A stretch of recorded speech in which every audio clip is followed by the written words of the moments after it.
الحمد لله رب العالمين والصلاة والسلام على سيد الأنبياء والمرسلين حبيب إله العالمين أبي القاسم محمد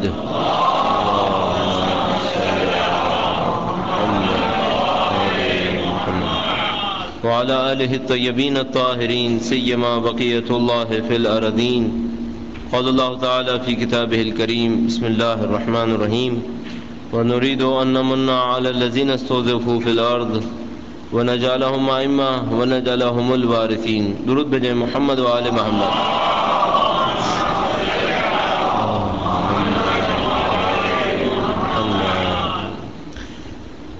پروردگار عالم نے اپنی صفتوں میں سے رحمت کی وصف کو اپنے اوپر تحریر فرمایا ہے. قرآن کریم میں ارشاد فرماتا ہے: وَكَتَبَ عَلَى نَفْسِهِ الرَّحْمَةَ. اس نے اپنی تمام اوصاف میں سے رحمت کو سب سے زیادہ مقدم قرار دیا ہے. تو اس کا جتنا بھی اپنے بندوں کے ساتھ پیش آنا ہے وہ سب سے زیادہ رحمت کے ساتھ پیش آتا ہے. اس کی اوصاف میں عدل بھی ہے، انصاف. لیکن اگر اپنے بندوں کے ساتھ عدل و انصاف سے پیش آتا تو جیسا کہ دعاؤں کے اندر موجود ہے: ربنا عاملنا بفضلک، اے خدایا ہمارے ساتھ اپنے فضل و کرم کا معاملہ فرما. کیونکہ اگر تو ہمارے ساتھ عدل و انصاف کا معاملہ کرے گا تو ہم سب کے سب تباہ و برباد ہو جائیں گے. ہم خدا متعال کے عدل و انصاف کا مقابلہ نہیں کر پائیں گے. اس نے جو بے شمار نعمتیں دی ہیں ان نعمتوں کا کوئی جواب نہیں دے پائیں گے. اس نے جو کچھ ہمارے اوپر ذمہ داریاں رکھی ہیں اور جس طرح ہم نے ان ذمہ داریوں کو ادا کیا ہے تو ہم قیامت کے دن جواب دینے کے قابل نہیں رہیں گے. لہذا سب سے بڑی صفت. لیکن پروردگار عالم نے جمعے اور شب جمعہ کو اپنی رحمت کے واسطے سے مغفرت کا وقت قرار دے دیا، اور اس نے کہا کہ جو ان اوقات کے اندر دعا طلب کرے گا، ان اوقات میں آئے گا، اس کے اوپر خاص نظر رحمت رہے گی. اسی طریقے سے مہینوں کے اندر اگر ظاہری طور پر دیکھا جائے تو ماہ رمضان دوسرے مہینوں سے مختلف نہیں ہے. اس میں بھی سورج چمکتا ہے، اس میں بھی سورج چمکتا ہے، اس میں بھی چاند کی گردش ہے، اس میں بھی چاند کی گردش ہے.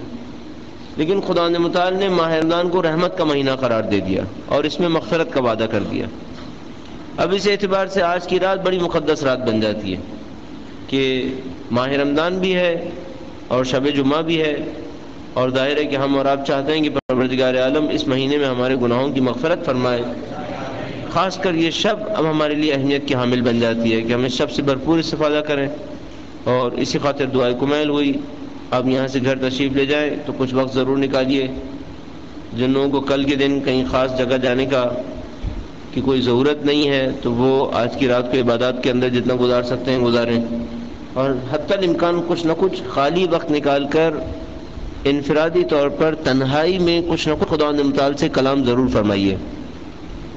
پہلے دن سے ہم نے آپ کی خدمت میں عرض کیا کہ عادتوں میں سے سب سے مفید عادت خدا متعال کے ساتھ کلام کرنا ہے، خدا متعال کے ساتھ گفتگو کرنا ہے. اور یہ بات بھی آپ کی خدمت میں عرض کرتا چلوں کہ اگر آپ نے پہلے دن سماعت فرمایا تھا کہ ہم نے یہ کہا، پہلے دن آپ نے سنا تھا کہ ہم نے یہ کہا اور اب تک آپ نے نہیں کیا، تو ہمارے خیال میں آپ نے ایک بہت بڑی سعادت سے اپنے آپ کو محروم رکھا ہے. اپنے آپ کو محروم نہ کیجیے، اس نعمت سے اپنے آپ کو دور نہ رکھیے. اگر اب تک آپ نے نہیں کیا تھا تو اب ضرور انجام دے دیجیے. شب جمعہ ہے، کچھ وقت نکالیے، تنہائی میں بیٹھ جائیے. اسی جگہ پہ جہاں پہ آپ نماز پڑھتے ہیں، نماز پڑھتے ہیں، وہاں پر بیٹھ جائیے اور کچھ وقت خدا کے ساتھ کلام کرنے کی کوشش کیجیے. کچھ غلطیوں کا اعتراف بھی کیجیے، کچھ خدا کی عظمتوں، اس کی رحمتوں، اس کی نعمتوں کا اقرار کیجیے، اور اپنے طور پر بہت ساری چیزوں کو دیکھیے تو آپ کو سمجھ میں آنا شروع ہو جائے گا. خدا کی عظمت کو خاص کر سوچیے. یہ کائنات کتنی وسیع ہے. کبھی آپ نے یعنی تھوڑا بہت بھی اگر انسان اس کے اوپر غور کرے تو اندازہ ہوتا ہے کہ 1000 لائٹ ایئرز پر بھی کائنات ہے. مادی کائنات، مانوی کائنات تو اس سے کہیں زیادہ وسیع ہے. مادی کائنات بھی 1000 لائٹ ایئرز پر بھی ہے.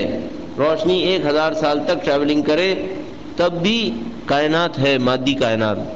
اس میں جو پارٹیکلز ہیں، اس میں جو مثلا ستارے اور سیارے ہیں، وہ اتنے بڑے ہیں کہ ان کے مقابلے میں ہماری زمین ایک قطرہ بھی نہیں ہے. ان بڑے بڑے اجسام پر، ان افلاک کے اوپر، ستاروں سیاروں کے اوپر نہیں معلوم کوئی مخلوق ہے یا نہیں ہے. اگر مخلوق نہ بھی ہو تو ان تمام کروڑوں ستاروں سیاروں پر جو 1000 لائٹ ایئرز تک پھیلے ہوئے ہیں، ایک چھوٹے سے خطے پر 6 ارب انسان رہ رہے ہیں. ان 6 ارب انسانوں میں ایک حقیر انسان میں ہوں. اس کائنات کی عظمت کو دیکھیے. ان 6 ارب انسانوں میں جو اس وقت زندگی گزار رہے ہیں اور پہلے زندگی گزار چکے ہیں، ہم سے لاکھوں گنا زیادہ پرہیزگار لوگ زندگی گزار چکے ہیں. ہم سے کہیں بہتر عبادت، زہد، تقوی، پرہیزگاری رہنے والے زندگی گزار چکے ہیں اور یقیناً گزار رہے ہوں گے، جن کے بارے میں شاید ہمیں خبر نہ ہو. اس کے بعد میں کیا ہوں کہ پروردگار عالم نے مجھے اتنی نعمتیں دی ہیں؟ کیوں خالق متعال نے اتنا نوازا ہے؟ اگر میں نبوت کا سمجھنے والا ہوں، اگر میں امامت کا سمجھنے والا ہوں، تو اپنے آپ سے سوال کروں کہ 6 ارب انسانوں میں خالق نے مجھے کیوں یہ توفیق دی کہ میں نبی کو پہچان پاؤں؟ مجھے کیسے یہ توفیق ملی کہ میں امامت کو پہچان سکوں؟ مجھے کیسے یہ توفیق ملی کہ حتیٰ میں آج نماز مغرب کے لیے کھڑا ہو پاؤں؟ یہ خالق کی توفیق تھی کہ میرے ساتھ ایسا ہوا.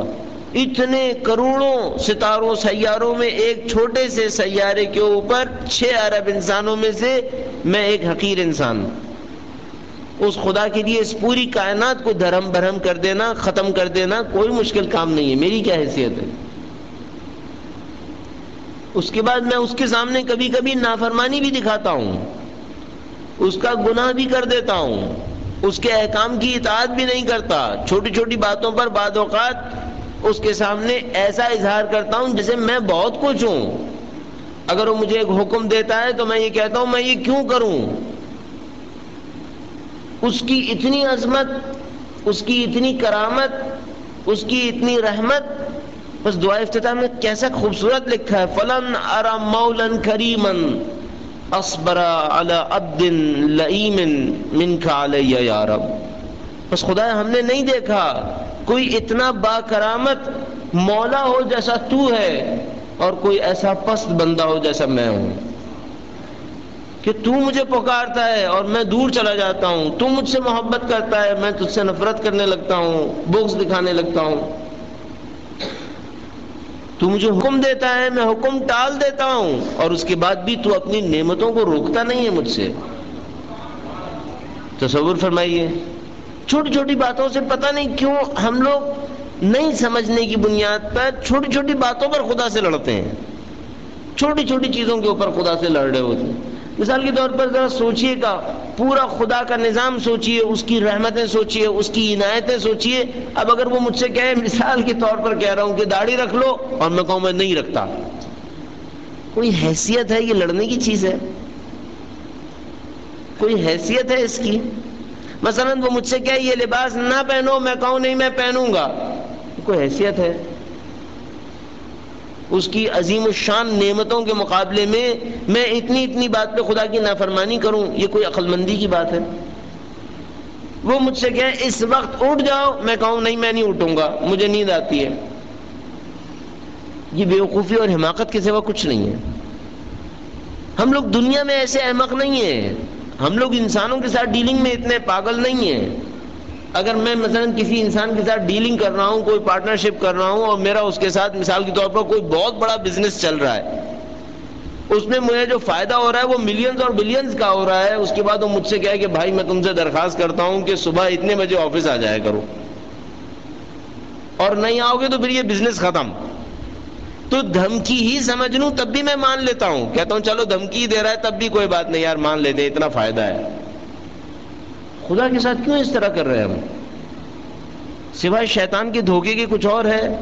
صرف مسئلہ کیا ہے؟ وہ خاموش مالک ہے، خاموش مالک ہے، خاموشی سے نعمتیں دینے والا ہے، نعمتوں کا حساب لینے والا بہت بعد میں ہے. ابھی تو صرف دے رہا ہے نا، اس سے سمجھ میں نہیں آ رہا. اس کی نعمتیں بے تحاشا ہیں. اب میں آپ کی خدمت میں عرض کروں گا، جیسے پہلے بھی بہت دفعہ شاید عرض کر چکا ہوں، یہ کہ میں اور آپ اسلام کے معتقد ہیں، یہ کہ میں اور آپ دین کے معتقد ہیں، یہ کہ میں اور آپ اس کے قرآن کریم کی کو احترام سے پکڑ رہے ہیں، یہ سب اس کی دی ہوئی نعمتیں ہیں، ہم نے کچھ نہیں کیا اس میں. ہم نہ ہو کسی اور سے کروا لے گا. مطمئن رہیے، قرآن کریم میں فرماتا ہے تم نہیں کرو گے کوئی اور کرے گا. دین کسی کا محتاج نہیں ہے. جو کوئی احمق ہوگا جو سمجھے گا کہ دین کسی کا محتاج ہو گیا، اگر میں یہاں بولوں آپ پیسہ خرچ کریں، آپ سنیں، میں 2 نمازیں پڑھوں، آپ 4 روزے رکھیں، ہم سمجھیں دین ہمارا محتاج ہو گیا، ہم سے بڑا احمق کوئی نہیں ہوگا پھر۔ دین کب کسی کا محتاج رہا ہے؟ بس مسلسل اپنی حقارت کے اوپر غور فرمائیے خداوند متعال کے مقابلے میں، اور ان تمام کے ساتھ ساتھ ایک عظیم الشان ہستی کی طرف توجہ فرمائیے جس کی وجہ سے سب کچھ ہے، سب کچھ اس کی وجہ سے ہے۔ ایک وہ ہستی جو 1400 سال قبل تشریف لائے، انبیاء کے سردار، سلسلہ نبوت کی آخری کڑی، اللہ کے کامل بندے، خداوند متعال کا قرب حاصل کرنے والے، قاب قوسین تک پہنچنے والے محمد مصطفیٰ صلی اللہ علیہ وآلہ وسلم،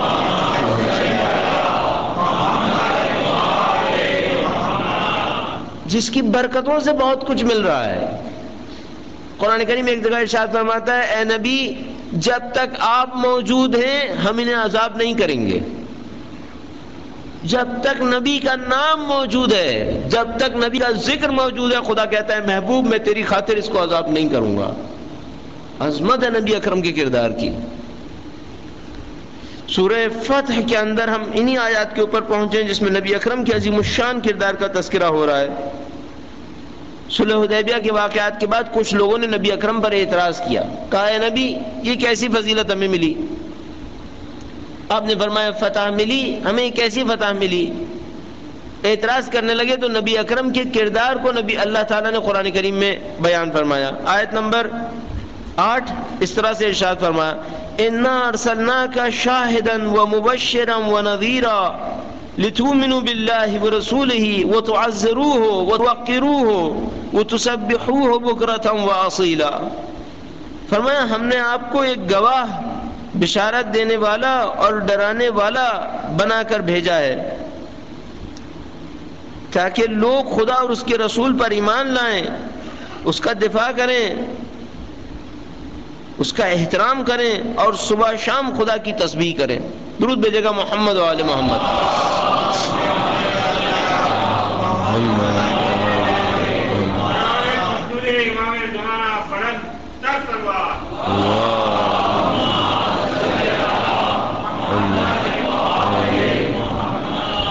عظیم الشان مقام بیان ہوا ہے نبی اکرم کا قرآن کریم کے اندر، اِنَّا أَرْسَلْنَاكَ شَاهِدًا وَمُبَشِّرًا وَنَذِيرًا۔ اور یہاں پر اتنا رک گئے، دوسری آیات کریمہ کے اندر وَدَاعِيًا إِلَى اللَّهِ بِإِذْنِهِ وَسِرَاجًا مُنِيرًا۔ بڑا خوبصورت تشبیہ ہے اس آیت کریمہ کے اندر، وَدَاعِيًا إِلَى اللَّهِ بِإِذْنِهِ، اللہ کی طرف دعوت دینے والے ہیں یہ نبی اللہ کے اذن سے، وَسِرَاجًا مُنِيرًا، ہمیشہ روشن چمکتا ہوا چراغ ہیں، یہ سراجن منیرہ ہے۔ 1400 سال گزر گئے ہیں، آج بھی ان کی ہستی چراغ ہے، آج بھی ان کی ہستی لوگوں کو اپنے اندر جذب کر رہی ہے، آج بھی ان کی ہستی پر لوگ اپنی جانیں قربان کرنے کو تیار ہیں۔ یہ نبی اکرم کی عظمت کی نشانی ہے۔ جیسے کہ وہ ابو علی سینا نے بہت خوبصورت ایک دفعہ اپنے ایک شاگرد کو جواب دیا، پہلے واقعہ یہاں بیان کر چکا ہوں کہ اس کے شاگرد نے کہا کہ آپ نبی اکرم کے مقابلے میں دعویٰ کیوں نہیں کر دیتے نبوت کا؟ وہ بیوقوف آدمی بڑا بیوقوفانہ مشورہ دے رہا تھا۔ ابو علی سینا نے صبح کے وقت میں جب اذان ہو رہی تھی اور سخت سردی کا وقت تھا، اس سے جواب دیا، میں باقی واقعے کو ختم کرتے ہوئے صرف نبی اکرم کی ذات کے حوالے سے عرض کروں، کہنے لگا یہ دیکھو یہ جو مسجد کے مینار کے اوپر چڑھا ہوا ہے، سخت سردی کے اندر وہاں گیا ہوا ہے، ایسے نبی کی نبوت کی گواہی دے رہا ہے جس کو مرے ہوئے سینکڑوں سال ہو چکے ہیں، اب بھی گواہی دے رہا ہے، اسے کوئی خطرہ لاحق نہیں ہو رہا۔ اب تصور فرمائیں دنیا میں ہو کیا رہا ہے؟ دنیا، پوری دنیا کے اندر کوئی ایک منٹ ایسا نہیں ہوتا جب نبی کی نبوت کی گواہی نہ دی جاتی ہو، ایک منٹ بھی ایسا نہیں ہوتا۔ پورے کرۂ ارضی پر مسلمان موجود ہیں، جہاں جہاں مسلمان موجود ہیں اپنی اپنی زبانوں میں اپنے اپنے طریقوں سے کچھ بھی ہو اذان دیتے ہیں، اور اس اذان کے اندر نبی کی نبوت کی گواہی ضرور دیتے ہیں۔ پوری دنیا کے اندر نبی اکرم کے ذکر کو پروردگار عالم نے اس طرح سے جاری کر دیا ہے، پوری دنیا کے اندر نبی کے نام کا ذکر ہو رہا ہے۔ خدا تعالیٰ فرماتا ہے داعیاً الی اللہ بإذنہ وسراجا منیرا، ہم نے نبی کی ذات کو اللہ کی طرف پکارنے والا اور سراجا منیر چمکتا ہوا روشن چراغ بنا کر بھیجا ہے۔ روشن چراغ کی مثال اس طرح سے ہے کہ کتنا ہی اندھیرا کیوں نہ ہو، یہ چراغ لوگوں کو ہدایت دے دے گا۔ مادہ پرستی چھا جائے، چاہے سوشلزم کے نام پر کفر و فسق چھا جائے یا کوئی لبرلزم کے نام پر کوئی بھی فکر چھا جائے، اگر کوئی نبی اکرم کی ذات مقدس کے اوپر غور کرے گا تو خود بخود ہدایت حاصل کر لے گا۔ اور یہی وجہ ہے کہ جتنے بھی اسلام کے دشمن آئے ہیں، چاہے وہ اول زمانے سے آئے چاہے اب تک آئے، نبی کی ذات کو نشانہ بنانے کی کوشش کرتے ہیں، ہمیشہ کوشش کرتے ہیں نبی کے مقام کو کسی طریقے سے کم کر دیں۔ درود بھیجے گا محمد و آل محمد۔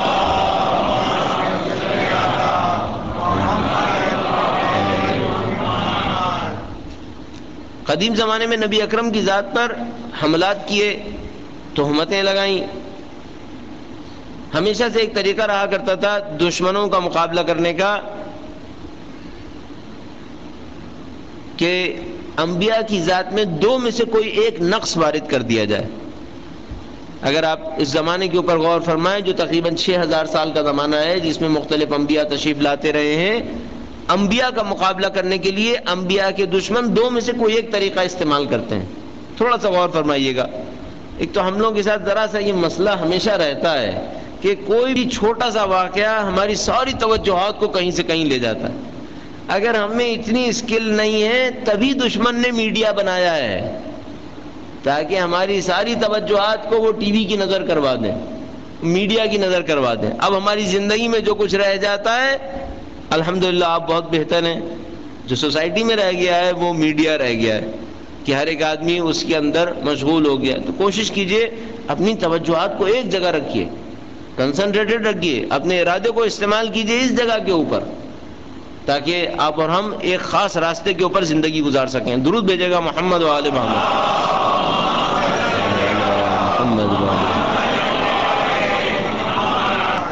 آج وقت بہت کم تھا، ابھی بولنا شروع کیا، لگا تھا کہ دیکھتا ہوں کہ ٹائم اختتام کی طرف آ رہا ہے۔ بہرحال میں نے عرض کیا دشمن نے انبیاء کا مقابلہ کرنے کے لیے دو راستے اختیار کیے ہیں۔ ایک راستہ تو یہ کرتے ہیں نبی کی ذات کی تحقیر کریں، نبی کی ذات کو ہیوملیٹ کریں کسی طریقے سے، تہمتیں لگاتے ہیں، کہتے ہیں جادوگر ہے، نعوذ باللہ یہ شاعر ہیں، ان کا کلام مصنوعی کلام ہے، انہیں کوئی لکھ کے دے دیتا ہے، ان کو بیماری ہو گئی ہے، نعوذ باللہ 10,000 قسم کی تہمتیں انبیاء پر لگاتے ہیں۔ ہمیشہ ہر دور کے اندر یہی رہتا ہے۔ دوسرا راستہ یہ ہے نبی کے مقام کو نبوت سے نکال کر خداؤں میں پہنچا دیتے ہیں، یہ بھی جان بوجھ کر کرتے ہیں۔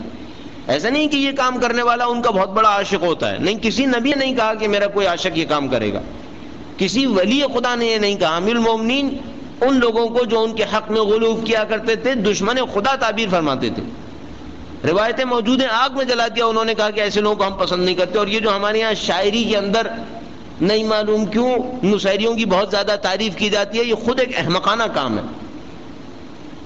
اگر نصیری فرقہ واقعاً ایک فرقے کے طور پر موجود ہے جو حضرت علی کو خدا مانے تو کافر ہے، وہ اس کی شان میں اتنی تعریفیں کرنے کی ہمیں کیا ضرورت ہے؟ خود امیر المومنین ان کو دشمن خدا تعبیر کرتے ہیں اور ہم شاعری کے اندر ان نصیریوں کی تعریفیں کرتے پھرتے ہیں۔ یہ ہمیں سمجھ میں نہیں آئی بات آج تک۔ تو یہ نہیں معلوم کیوں ہمارے شعراء حضرات بعض اوقات نصیریوں کو بڑھا کر بڑے خوش ہوتے ہیں۔ کوئی فضیلت نہیں ان نصیریوں کے لیے، کفر ہیں وہ، اگر ابھی بھی دنیا کے اندر ہیں تو اسی جہنم میں جلیں گے جس میں امیر المومنین نے ان کو وعدہ کیا کہ تمہیں جلا دیا جائے گا۔ بس دشمن نے دو حربے استعمال کیے، ایک حربہ یہ استعمال کیا ہیوملیٹ کر دو، تحقیر کر دو، تحقیر کرو نبی کی ذات ختم ہو جائے گی، نعوذ باللہ۔ دوسرا حربہ یہ استعمال کیا کہ غلوف کرو، خداؤں تک پہنچا دو، جب خدا تک پہنچ جائے گا بندوں سے رابطہ ٹوٹ جائے گا، بندے اسے عمل کے قابل نہیں سمجھیں گے، خود بخود نبی کی ذات کا پیغام ختم ہو جائے گا۔ دونوں راستوں کو پچھلے انبیاء کے خلاف استعمال کرتے رہے۔ مثال کے طور پر جب حضرت عیسیٰ علیہ السلام تشریف لائے تو بنی اسرائیل نے پہلے ان کا مقابلہ کیا، پہلے تہمتیں لگائیں، خوب تہمتیں لگائیں، دیکھا حضرت عیسیٰ کی ذات مقدس میں تہمتوں کا امکان نہیں ہے۔ جب اس درجے پر پہنچ گئے، دیکھا ہم اس نبی کا مقابلہ نہیں کر سکتے، تو اپنے کچھ لوگوں کو عیسائی بنا کر عیسائیت میں داخل کر دیا۔ بدقسمتی سے آج کے کرسچنز قبول کرتے ہیں کہ یہ سینٹ پال یہ پہلے یہودی تھا، بالکل ایسا ہی واقعہ ہے جیسے خلیفہ دوم کا اسلام لانے کا واقعہ ہے۔ جا کر مطالعہ فرمائیے، خود عیسائی کہتے ہیں ان باتوں کو، کہتے ہیں سخت یہودی تھا یہ پول، سخت یہودی تھا اور حضرت عیسیٰ کے ماننے والوں پر شدید ظلم کیا کرتا تھا، یہاں تک کہ اچانک ایک دفعہ عیسائی ہو گیا۔ کہتا ہے میں کسی صحرا سے گزر رہا تھا، وہاں میرے اوپر کوئی ریولیوشن ہوئی اور ایک دم سے عیسائی ہو گیا۔ عیسائی ہونے کے بعد ایسا عیسائی ہوا کہ ساری عیسائیت کو اپنی مٹھی میں لے لیا، اور عیسائیت کو اپنے ہاتھ میں لینے کے بعد ساری عیسائیت کا رخ پھیر دیا، حضرت عیسیٰ علیہ السلام سے نکال کر اپنے اندر محسوس کر لیا۔ یعنی آج کے اسکالرز واضح طور پر ایک جملہ کہتے ہیں آج کی عیسائیت حضرت عیسیٰ کی نہیں ہے، سینٹ پال کی ہے۔ حتیٰ بائبل کے اندر سینٹ پال کے 13 لیٹرز شامل ہیں۔ تصور کیجئے وہ بائبل جو ظاہری طور پر ہم سمجھیں گے خدا کی کتاب ہے، کہاں خدا کی کتاب ہے؟ خود وہ کہہ رہے ہیں خدا کی کتاب نہیں ہے۔ سینٹ پال کے وہ لیٹرز شامل ہیں جو حضرت عیسیٰ کی موت کے بعد سینٹ پال نے ان کے ماننے والوں کے نام لکھے یا اپنے شاگردوں کے نام لکھے۔ تو دین کو منحرف کرنے کے یہ دو طریقے استعمال ہوتے ہیں۔ نبی اکرم کے ساتھ بھی یہی دو طریقے استعمال کیے۔ کہا ایک طریقہ یہ استعمال کیا تحقیر کریں، دیکھا تحقیر سے کامیابی نہیں ہو رہی تو دوسرا راستہ یہ استعمال کرتے تھے کہ نبی اکرم کی ذات میں غلو کریں۔ اہل بیت کے ساتھ بھی یہی دو کام کیے۔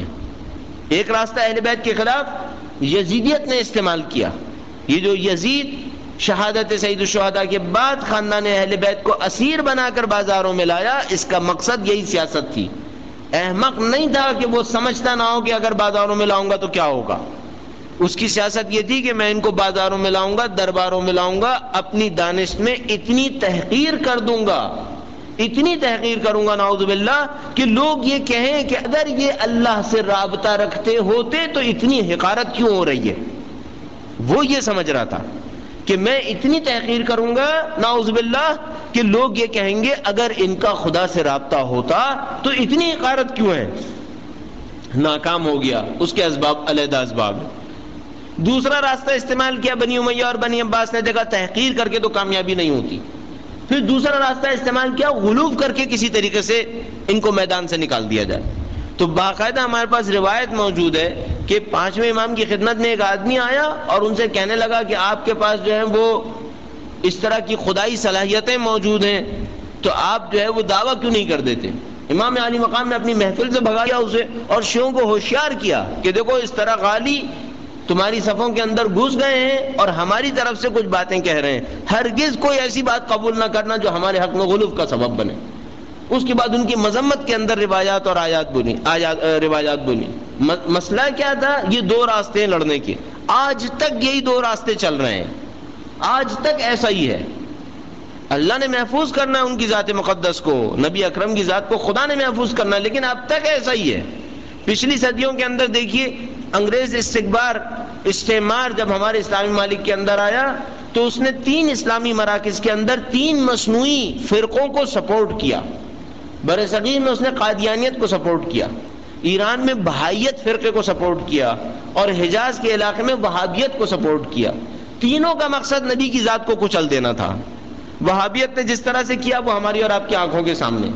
بہائیت نے کہا کہ وہ دروازہ ابھی بند نہیں ہوا جو نبی اکرم کے بعد لوگ سمجھ رہے ہیں کہ بند ہو گیا، وہ دروازہ ابھی جاری ہے، نبی اور نہیں آئے گا لیکن دروازہ کھلا ہوا ہے، اور محمد ابن علی جو ہے وہ باب ہے اور وہ اس کا دروازہ بنے گا۔ یہاں قادیانیت کا معاملہ آیا تو وہ قادیانی جو تھا وہ تو شروع میں پہلے دعویٰ کرتا رہا کہ میں نبی ہوں، پھر پتہ نہیں چھوٹے چھوٹے دعووں سے شروع ہوا، پھر بڑے دعووں پر پہنچ گیا، آخر میں نبوت کا دعویٰ کیا۔ پھر جب انہوں نے دیکھا کہ نہیں بر صغیر کے ماحول میں قابل قبول نہیں ہے تو اب نبوت سے ہٹ کر کچھ دعوے کو تھوڑا سا تخفیف کر دیا۔ ہم خود ربوہ گئے، جا کر دیکھ کے آئے جو کچھ بھی وہاں پر ہے جو کچھ، تو اب وہ دعوے کے اندر تھوڑی سی کمی کرتے ہیں، کہتے ہیں نہیں ہم یہ نہیں کہہ رہے کہ وہ آخری نبی نہیں تھے، لیکن پھر وہی بات جو بابیت نے کی تھی کہ ابھی دروازہ کھلا ہوا ہے، پیغام لیا جا سکتا ہے۔ بلکہ وہ یہ کہتے ہیں کہ وہ جو آئے تھے غلام احمد قادیان، وہ وہی امام کا نام لیتے ہیں 12ویں امام کا کہ وہ وہی تھے، اور ایک دفعہ گفتگو ہوئی تو کہا کہ وہ وہی تھے۔ ہم نے پوچھا اگر وہ وہی تھے تو دین اسلام کو نافذ ہو جانا چاہیے تھا۔ روایتوں میں لکھا تھا کہ یملا الارض قسطا وعدلا کما ملئت ظلما وجورا، زمین کو عدل و انصاف سے بھر دیں گے جیسے وہ ظلم و جور سے بھری ہوئی تھی۔ تو اس کو تو مرے ہوئے بھی اتنے سال ہو گئے، ابھی تک ظلم و جور کیوں باقی ہے؟ کہا انہوں نے شروع کر دیا ہے، آہستہ آہستہ ہوتا رہے گا۔ تو روایتوں نے یہ تو نہیں کہا تھا کہ آہستہ آہستہ ہوگا، روایتوں نے کہا تھا وہ کریں گے اس کام کو۔ تینوں نے نبی اکرم کی، اچھا اب اس کے بعد دیکھیے اس کے بعد معاملہ چلتا رہا۔ پھر جب دوبارہ اسلام کی نشأت ثانیہ ہوئی اسلامی انقلاب کے بعد سے پھر دوبارہ مسلمانوں کے اندر لہر اٹھی، پھر دوبارہ حملات کا سلسلہ شروع ہو گیا. آپ کے ذہن میں ہوگا، بعض کے ذہن میں، کہ کس طرح اس لعین شخص نے نبی اکرم کی شان میں گستاخی کرنے کے لیے سیٹینک ورسز کتاب لکھی، نوبل کے نام پر نبی اکرم کی ذات کو توہین کا نشانہ بنایا. پھر کس طریقے سے بنگلہ دیش میں ایک بظاہر مسلمان خاتون نے ایک رائٹر کے عنوان سے، مصنف کے عنوان سے نبی اکرم کی ذات کی توہین کرنے کی کوشش کی. پھر پچھلے سال ہم نے دیکھا کہ کارٹونز کے ذریعے سے بظاہر تفریح کے نام پر نبی اکرم کی ذات کی توہین کرنے کی کوشش کی. اور پھر اب ہم نے دیکھا کہ جس سے کوئی توقع نہیں کر سکتا تھا، ایک دین کا لیڈر وہ اٹھ کر آتا ہے اور نبی کی شان میں گستاخی کرنے کے لیے جہاد کے نام پر اپنی توہینات کو پیش کر دیتا ہے. یہ سب کیوں کر رہے ہیں یہ لوگ؟ آج تک ایسا نہیں ہوا تھا. آج تک پوپ نے اس طرح سے کوئی بات نہیں کی تھی، کم سے کم ظاہر طور پر کنٹرول کرنے کے لیے. در حقیقت چاہتے ہیں مسلمان اتنا زیادہ پرتشدد نظر آئے کہ بعد میں دہشت گردی کے خلاف جنگ کی توجیہ کی جا سکے. کہا دیکھو مسلمان کتنا دہشت گرد ہے، ہم دہشت گردی کی جنگ صحیح لڑ رہے ہیں. اور یہ جو انہوں نے پوپ سے کہلوایا، یہ اس لیے کہلوایا تاکہ کسی مسلمان کے دل میں کوئی امید نہ رہے عیسائیت سے، کہ مسلمان عیسائیت کو اپنا باضابطہ دشمن سمجھنے لگیں کیونکہ ان سب سے بڑا سربراہ اس قسم کی باتیں کر رہا ہے. یہ چاہتے ہیں مسلمان ایسا نظر آئے دنیا کے اندر، یا تو بے غیرت ہو جائے، یہ ساری چیزیں دیکھے اور اس کی غیرت پر کوئی اثر نہ پڑے، یا پرتشدد ہو جائے کہ دنیا میں اس کو دکھایا جائے کہ دیکھو بھائی یہ تو بہت بڑا دہشت گرد ہے. ہم مسلمانوں کو آج کے دور میں بہت عقل مندی کے ساتھ سوچنا ہوگا. ہمیں نبی اکرم کی ذات کا دفاع بھی کرنا ہے، بے غیرت ہرگز نہیں بننا کہ جو کوئی آئے نبی اکرم کی ذات کی توہین کرے اور ہم امن کے نام پر اور سکون کے نام پر اپنے گھروں کے اندر خاموشی سے بیٹھے رہیں. اور نہ ہمیں ایسا تشدد دکھانا ہے کہ پوری دنیا کے اندر ہمیں متشدد اور دہشت گرد تعبیر کیا جانے لگے. پرامن احتجاج ضرور پہنچائیے اگر ایسی کوئی بات ہوتی ہے، اپنے صدائے اعتراض کو دنیا تک پہنچانا ضروری ہے. اور وہ تمام اس خاریہ کہ پروردگار عالم نے اس ہستی کو مقام عنایت فرمایا ہے. اِنَّا أَرْسَلْنَاكَ شَاهِدًا وَمُبَشِّرًا وَنَذِيرًا، اے نبی ہم نے آپ کو شاہد، گواہ، بشارت دینے والا اور ڈرانے والا بنا کر بھیجا ہے. لِتُؤْمِنُوا بِاللَّهِ وَرَسُولِهِ، تو تاکہ اے مسلمانوں تم اللہ اور اس کے رسول پر ایمان لاؤ. اب اگلے جملے میں دیکھیے، وہ تُعَزِّرُوهُ، اور اس نبی کا دفاع کرو. تُعَزِّرُوهُ، اس نبی کا دفاع کرو. کیا مطلب ہو سکتا ہے اس نبی کا دفاع کرو؟ 1400 سال پہلے اگر اس نبی نے کہا میں جنگ لڑنے کے لیے باہر نکل رہا ہوں، تم اس کا دفاع کرو، سیسا پلائی بھی دیوار بن جاؤ، کوئی اس تک نہ پہنچ سکے، تم دفاع کرو. 1400 سال کے بعد اگر کوئی شخص اس کے خلاف توہین کرتا ہے، تم دفاع کرو، ایسے اس کا دفاع کرو جیسے تمہاری ذات سے بڑھ کر ہستی کے اوپر حملہ ہوا ہے. اپنی جانیں دے دو اس مسئلے کے اوپر. لہذا جب وہ سلمان رشدی کا واقعہ ہوا اور مسلمانوں نے اعتراض کرنا شروع کیا، تو سب سے پہلے جس شخص نے آ کر پہچانا اس معاملے کو، انہوں نے فتویٰ دیا باقاعدہ، آیت اللہ خمینی نے کہا جتنے بھی لوگ اس معاملے کے اندر مارے جا رہے ہیں اعتراض کرتے ہوئے، سب کے سب شہید ہیں، اللہ کی راہ میں شہید ہوئے. کیوں؟ نبی کی عزت کا دفاع کرنا ہمارے اوپر واجب ہے. اور ہم نہیں جانتے نبی کی عزت کے دفاع میں کتنی برکتیں ہمارے لیے اللہ نے رکھی ہیں. اللہ کا حکم ہے تو عزرو، اس نبی کا دفاع کرو، وَتُوَقِّرُوهُ، اس نبی کا احترام کرو. ہم اور آپ نہیں سمجھ پاتے، بعض اوقات ہم انجام بھی دے رہے ہوتے ہیں، ہمیں نہیں سمجھ پاتی کتنی عظمت ہے اس کام کے اندر.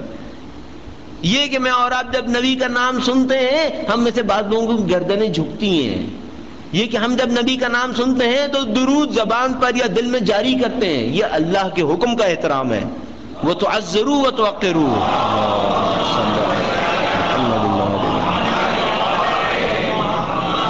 اور یقین فرمائیے یہ وہ پاکیزہ سنتیں ہیں جو جب تک ہمارے درمیان رہیں گی ہماری اصلاح کا امکان باقی رہے گا. خدا نہ کرے وہ برا وقت آیا کہ ہم لوگوں نے ماڈرنائزیشن کے نام پر، یا مثال کے طور پر انٹیلیجنٹ بن جانے کی وجہ سے، یا مثال کے طور پر اپنے آپ کو بہت زیادہ انٹلیکچوئل دکھانے کی خاطر ان چیزوں کو ترک کرنا شروع کیا، تو برکتیں ہمارے اندر سے اٹھنا شروع ہو جائیں گی. یہ نبی کا نام ہمارے لیے برکتیں لے کر آتا ہے. ہم اس باتوں کو نظریاتی طور پر سمجھتے ہیں، لیکن دل کو بھی اپنے قانے کیجئے ان چیزوں کے اوپر کہ نبی کا نام عظمت کے ساتھ ہے، نبی کا نام احترام کے ساتھ ہے، اور اس نبی کے نام پر ہی سب کچھ ہے. یہ جتنی دشمنیاں آپ دیکھتے ہیں آل محمد کے ساتھ ہوئی ہیں، صرف نبی کے نام پر ہوئی ہیں. کسی نے کوئی عیب، کسی نے کوئی نقص امیر المومنین کی ذات میں نہیں دیکھا تھا، کوئی نقص اور عیب امام حسن امام حسین کی ذات میں نہیں تھا. پھر یہ دشمنیاں کیوں تھیں اتنی؟ کیا دنیا میں کوئی دشمن بھی ایسا ہے جو یہ کہہ پائے کہ میں امام حسین کے دروازے پر پہنچا انہوں نے میری مدد نہیں کی؟ کیا دنیا کے اندر کوئی دشمن ایسا ہے جو کہے میں حسین کے دروازے پر پہنچا حسین نے میری مدد نہیں کی؟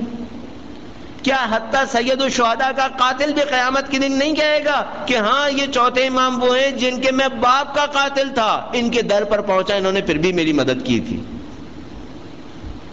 جب امیر المومنین نے اپنے قاتل کو دیکھا تو ایک موقع پر اس سے کہا، جب وہ وار کر چکا تھا لوگ پکڑ کے اس کو لائے امیر المومنین کے سامنے، تو مولا نے ایک جملہ کہا، کیا میں تیرے لیے برا آقا تھا؟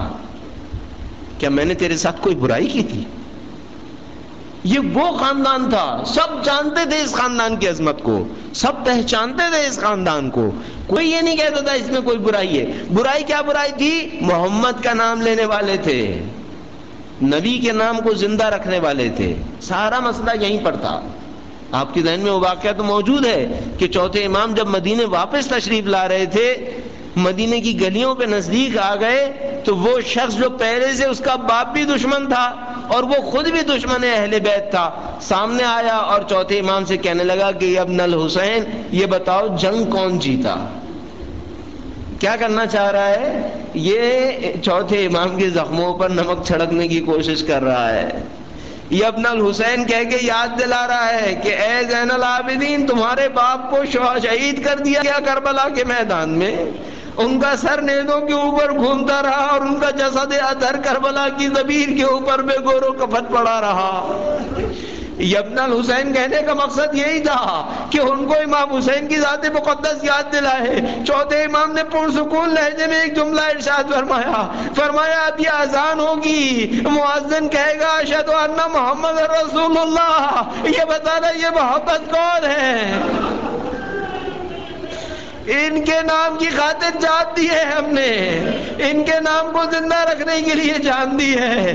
آپ کہیں گے شاید اس وقت مولا نے یہ ارشاد فرمایا ہو، کربلا کے بچے کو پتا تھا ہم محمد کی خاطر جان دے رہے ہیں، نبی کے نام کی خاطر جان دے رہے ہیں۔ بس شام غریبہ کا وہ چھوٹا سا واقعہ ذہن میں لائیے گا، ایک بچی کے دامن میں آگ لگی ہوئی ہے، کوئی اس آگ کو بجھانا چاہتا ہے، بچی کے نزدیک آتا ہے، بچی کہتی ہے تو مجھے نجف اور مدینے کا رخ بتا دے، میں اپنے نانا سے کہوں گی ارے نانا کیا کیا ظلم ڈھا دیے۔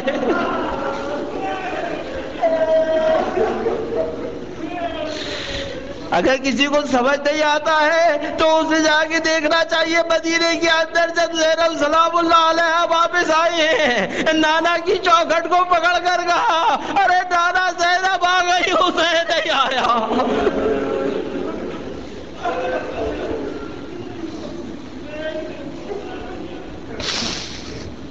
وَسَيَعْلَمُ الَّذِينَ ظَلَمُوا أَيَّ مُنْقَلَبٍ يَنْقَلِبُونَ۔ اے پاک پروردگار تجھے واسطہ محمد و آل محمد کا اس قلیل سی عبادت کو قبول فرما۔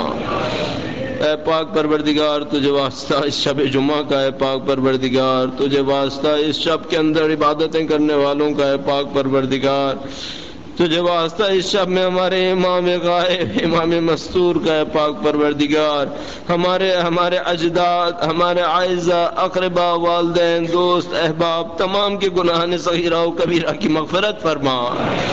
اے پاک پروردگار تجھے واسطہ محمد و آل محمد کا، اے پاک پروردگار ان کے چاہنے والوں کا، اے پاک پروردگار ہمیں اور ہمارے مرحومین کو قیامت کے دن اہل بیت کے ہمراہ محشور فرما۔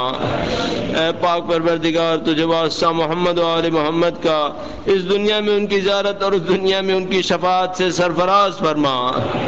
اے پاک پروردگار تجھے واسطہ محمد و آل محمد کا اس ماہ مبارک میں اے پاک پروردگار اپنے نفس کے تزکیے کی توفیق عنایت فرما۔ اے پاک پروردگار تجھے واسطہ محمد و آل محمد کا اس ماہ مبارک میں اپنے بہترین صالح ترین بندوں میں ہمیں شامل فرما۔ اے پاک پروردگار تجھے واسطہ محمد و آل محمد کا اس ماہ مبارک جو ذمہ داریاں تو نے ہمیں دی ہیں ان تمام ذمہ داریوں کو ادا کرنے کی توفیق عنایت فرما۔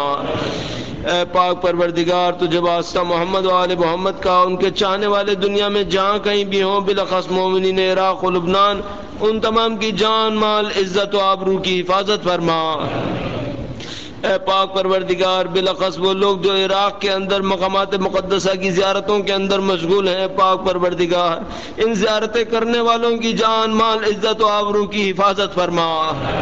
اے پاک پروردگار ان مقامات مقدسہ کا تحفظ فرما، ہماری ذمہ داریاں جو ان کے مقابلے میں ادا کرنے کی توفیق عنایت فرما۔ اے پاک پروردگار تجھے واسطہ محمد و آل محمد کا، جو لوگ بیمار ہیں، بے روزگار ہیں، قرض کے بار میں ہیں، بالاخص جن کے لیے دعا کی التماس کی گئی ہے، زارا، نرجس، علی رضا، سجاد، محسن، رمضان علی اور ایک اور بچہ جو بیمار ہے، ان تمام کو بیمار کربلا کے صدقے میں شفا عاجل و کامل نصیب فرما۔ اے پاک پروردگار تجھے واسطہ محمد و آل محمد کا، سید و سردار مولا اور آقا امام آخر الزماں کے ظہور میں تعجیل فرما، ہمارے اعمال کو ان کی رضایت اور خوشنودی کا سبب قرار فرما، ہمیں ہماری نسلوں کو قیامت تک اہل بیت کے اعوان و انصار میں شامل فرما۔ ربنا تقبل منا انك انت السميع العليم برحمتك يا ارحم الراحمين۔